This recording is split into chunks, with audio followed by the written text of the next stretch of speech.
BBA পাশ করার পর যখন চাকরির ইন্টারভিউ দিতে যায়, ইন্টারভিউ থেকে বের হয়ে গার্লফ্রেন্ডের কল পায়, তখন প্রুং প্রুং প্রুং প্রুং। এই কি ব্যাপার, তোমাকে না বলছি যখন বাসা থেকে বের হবা, যখন বাসায় ঢুকবা, যখন রিকশা উঠবা, সবসময় আমাকে ফোন দিতে বলে দিতে হবে বারবার।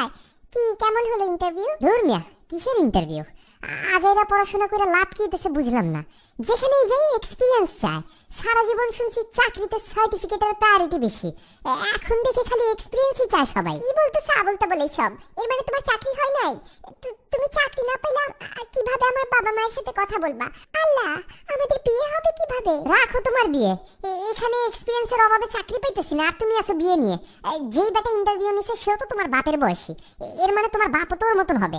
তোমার বাপের কাছে গেলেও তো আমারে জিজ্ঞেস করবে, আমার মেয়েকে যে বিয়ে করতে আসছো, এক্সপিরিয়েন্স আছে আগে? কি তুমি আমার বাবাকে নিয়ে মজা করতেছো? ছোট লোক একটা। চাকরি করে তো বড় লোক হইতে চাইছিলাম, কিন্তু এটাও তো এক্সপিরিয়েন্সের অভাবে আমাকে ছোট লোকই বানায় রাখতেছে। আমার দোষ নাকি? এক্সপিরিয়েন্স না থাকলে তো মানুষ চাকরি দিতে ভয় পায়। এক্সপিরিয়েন্স ছাড়া তোমার বাপ তোমার সাথে আমার বিয়ে দিবে কেমনে? এর জন্য তো ভাবতেছি তোমাকে বিয়ে করার আগে ৩-৪টা বিয়ে করব, লাগলে আরো 10টা করব। যত এক্সপিরিয়েন্স থাকবে তত আমার সুবিধা বাড়বে। এই ছোট লোক, চাকরি আর বিয়ে এক জিনিস নাকি? কি বলতেছ আবল তাবল এসব? আরে রাখো তোমার আবল তাবল কথা।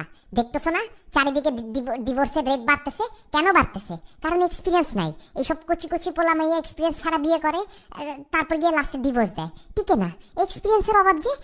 আমি তোমারে বলতেছি তো, শোনো শোনো আমার কথা, লাগলে তুমিও ৩-৪টা বিয়ে করো।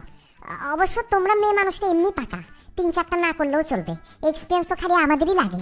রাখি আমি, অসহ্য লাগতেছে তোমাকে, আহাম্মক একটা।